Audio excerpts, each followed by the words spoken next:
Prideful Perceptions. To evaluate the maturity of our spiritual leaders, we must make sure we are spiritually mature ourselves. Here's Gene. And so Paul really addresses that issue as he writes to them and says, you are not qualified to evaluate anybody based upon your carnality. And so that gives you a little background. So let's take a look at 1 Corinthians chapter 4, where he says this, for I'm not conscious of anything against myself, but I'm not justified by this. A person should consider us in this way. We're simply servants of Christ. Look at us as servants of Christ. We are managers of God's mysteries. That's all we are. So don't elevate us to a place we shouldn't be. Don't tear us down because we're servants of Christ. But in this regard, he said, it is expected of managers that each one be found faithful. And in essence, Paul is saying, this is our desire. He said, I know it was Apollos' desire who ministered after I was there, and it's certainly Peter's desire. We want to be faithful. That's the important thing as far as God is concerned. It's of little importance, he said, that I should be evaluated by you or by a human court. In fact, I don't even evaluate myself. He says, I don't even have enough perception in some respects to evaluate myself in the sense that you're evaluating me. The one who evaluates me is the Lord. Therefore, don't judge anything prematurely before the Lord comes, who will both bring to light what is hidden in darkness and reveal the intentions of the hearts. And then praise will come to each one from God. In other words, the important thing is what God says in the end about our lives.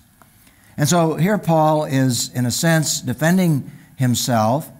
And what he is saying is that in your immature state, you're incapable of thinking clearly about spiritual issues at all, let alone to try to evaluate us as church planners. You have no basis for making any judgments.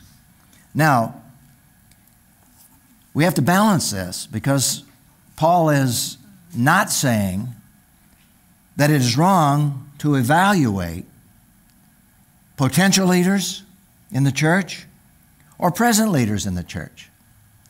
He's not saying this. He's dealing with a crowd, however, that is incapable of evaluating anything spiritually. But he says in another place, as you know, that in order to select leaders for the church, we are to evaluate them spiritually. So he's not dealing with that issue. In 1 Timothy chapter 3, he sets the stage in a very clear way by saying, here's what we are to look for in an elder, a pastor, an overseer. He deals with that issue also in Titus. And more specifically, he says we're to evaluate people if they're false teachers. And certainly that wasn't an issue with Paul. That wasn't an issue with Peter. That wasn't an issue with Apollos.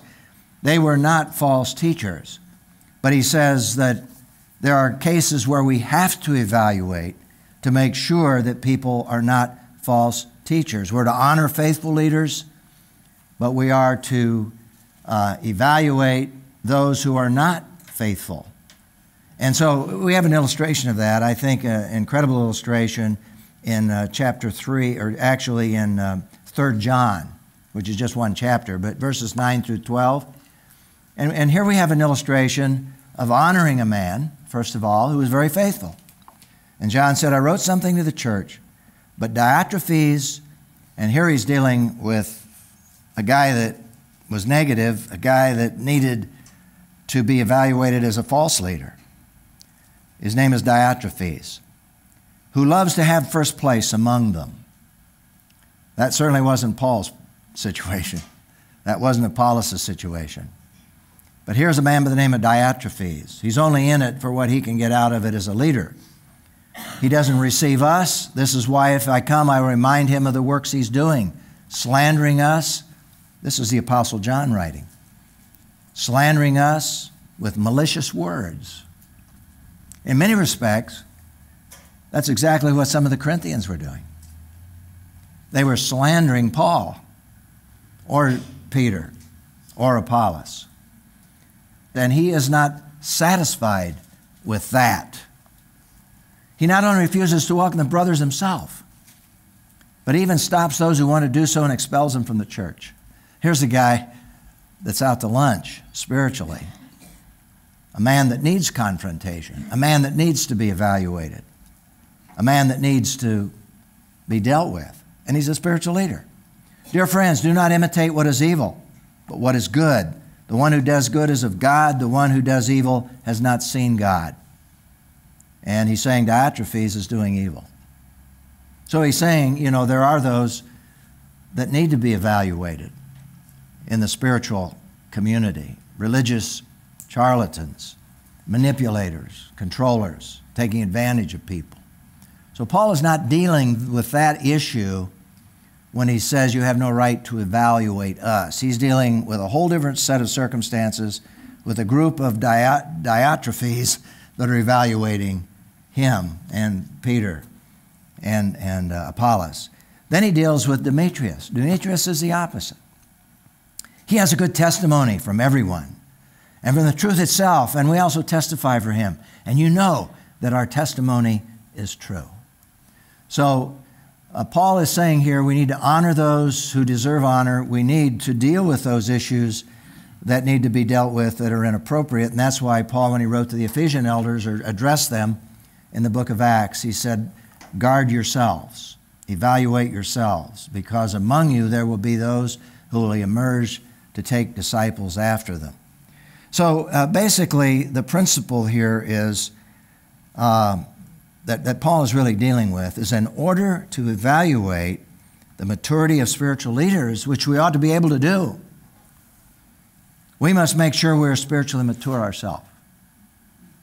Otherwise, we have no right to evaluate spiritual leaders. And so Paul is dealing with that issue.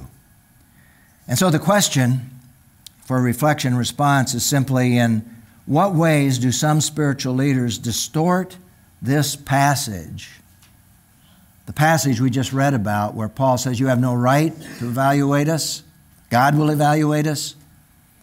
In what ways do some spiritual leaders distort this passage in 1 Corinthians and use a false interpretation to avoid personal accountability?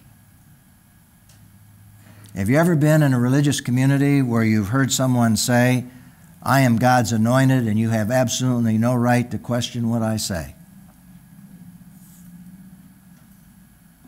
Boy, is that dangerous. You know where they get that? They get that out of passages like in the Old Testament where King Saul was trying to kill David, and David had an opportunity to take his life on a couple of occasions. And David said, I will not touch the Lord's anointed. He was the king of Israel. And so they generalize from that and say that no one has a right to touch the Lord's anointed. And what that simply does is, if you use that as an illustration, you can have a person who will manipulate, control, deceive, who can use that in an inappropriate way. And that's a very dangerous situation because we all need accountability. All of us need accountability. And Paul even recognized that in his own life as an apostle. So we need to make sure that we correctly interpret the Scriptures, understand the true principles from Scripture, and in this case, basically, all Paul is saying is, if you're going to evaluate a spiritual leader, just make sure you're mature. Otherwise, you have no right to do that.